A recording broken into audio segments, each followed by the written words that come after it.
rack building and some tips. I had quite a few of you guys asking if I had bought or built these racks, and I did end up building them all.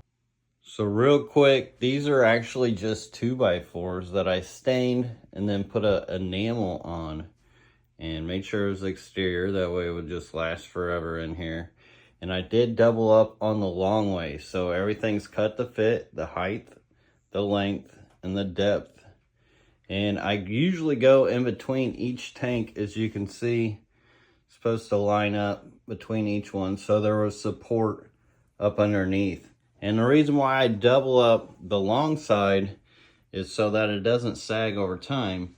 I usually just do that when I've got multiple tanks on multiple shelves, which is always.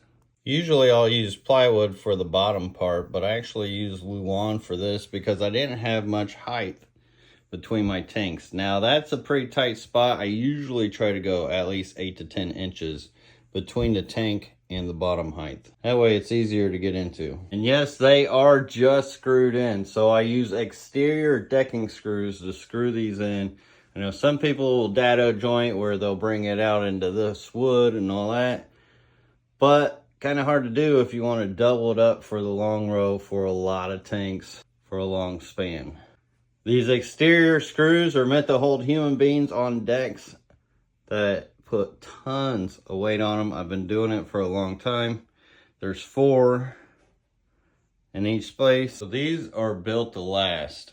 I didn't videotape this build. I do have the footage for this one somewhere. Still haven't put it together yet, just because I've got a bunch of rack build videos that I go step by step on how I made a lot of these racks that I have in this fish room right now. If you go to my YT channel, type in LRB Aquatics rack builds, and you'll get a ton of videos on how I build a lot of these.